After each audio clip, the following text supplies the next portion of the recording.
জলে ডুবে প্রয়াত রাহুল, পিছনে রয়েছে বিরাট রহস্য। শুধু বাংলা চলচ্চিত্র জগতে নয়, আপামর সিনেমা প্রেমীর গলায় আজ শুধুই পিয়ারে পিয়ারে কাঁদে এই জিয়ারে। সালটা ছিল 2008। সেই বছর মুক্তি পেয়েছিল রাজ চক্রবর্তী পরিচালিত অসমাপ্ত প্রেম কাহিনীর নেপথ্যে তৈরি সিনেমা চিরদিনই তুমি যে আমার। সেই ছবিতে প্রয়াত অভিনেতা রাহুল অরুণোদয় বন্দ্যোপাধ্যায়ের অভিনয় সর্বত্রই প্রশংসিত হয়েছিল। কাকতালীয়ভাবে জলের স্রোতে তলিয়ে গেলেন রাহুল এবং জুবিন গার্গ দুজনেই। এজন্য এক অদ্ভুত সমাপতন। রাহুল মানে এখনো অনেকের কাছে আজও পিয়ারে পিয়ারে।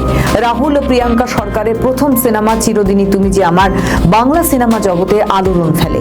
রবিবার ওড়িশার তালসারিতে বাংলা ধারাবাহিকের শুটিংয়ের প্যাকআপের পরে সমুদ্রে নেমে তলিয়ে যান অভিনেতা। বয়স হয়েছিল 43। টেকনিশিয়ানরা তাকে উদ্ধার করেন। আচমকা রাহুলের মৃত্যুতে শোকস্তব্ধ টলিউড। রাহুলের আকস্মিক প্রয়াণে ভেঙে পড়েছেন অভিনেতা অভিনেত্রীরা। চিরদিনই তুমি যে আমার মুভির পরপরই তাদের মধ্যে প্রেমের সম্পর্ক গড়ে ওঠে। পরবর্তীতে এই রাহুল এবং প্রিয়াঙ্কা বিয়ে করেন। রাহুল প্রিয়াঙ্কার একটি ছেলেও রয়েছে। রাহুলের মৃত্যুর পর একাধিক প্রশ্ন উঠতে শুরু করে। সোমবার রাহুলের ময়নাতদন্তের রিপোর্টের পর জানা যায় তমলুক হাসপাতাল সূত্রে জলে ডুবেই মৃত্যু হয়েছে অভিনেতার।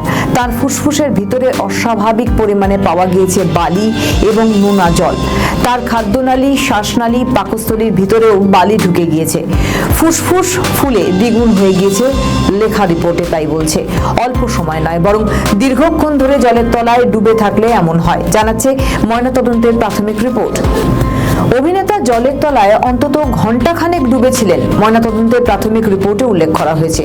সোমবার এই রিপোর্ট সামনে আসার পর আরও অনেকগুলো প্রশ্ন সামনে আসছে। কিভাবে এতক্ষণ জলের তলায় তিনি আটকে থাকার পরেও উদ্ধার করা গেল না? সমুদ্রের শুটিংয়ের পরিকল্পনা যদি হতো, তাও লাইফ জ্যাকেট, লাইফ বোট, জরুরিকালীন চিকিৎসা ব্যবস্থার আয়োজন কেন ছিল না সমুদ্র সৈকতে? এমন নানা প্রশ্ন তুলেছেন টলিপাড়া, শ্রীলেখা মিত্র, সুদীপ্তা চক্রবর্তী সহ আরো অনেকে। প্রয়োজনীয় আপৎকালীন চিকিৎসক কেন ছিল না শুটিং স্থলে? চিকিৎসক থাকলে অভিনেতা বেঁচে যেতে পারতেন বলেও মনে করছেন তার অনুরাগীরা। টলিউডের পাশাপাশি শোক প্রকাশ করেছেন মুখ্যমন্ত্রী মমতা বন্দ্যোপাধ্যায়।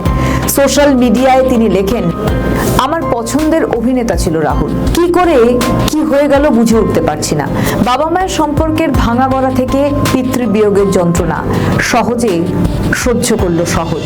শেষ সময়টা রাহুল প্রিয়াঙ্কার হ্যাপি এন্ডিংটা আর হলো না। ভারাক্রান্ত প্রত্যেকেই। আমাদের ভিডিও ভালো লাগলে লাইক ও শেয়ার করুন। কমেন্ট সেকশনে আপনাদের মতামত জানান। আরও ভিডিও পেতে আমাদের চ্যানেলটিকে সাবস্ক্রাইব করুন এবং প্রতি মুহূর্তে খবরের আপডেট পেতে প্রেস করুন বেল আইকন।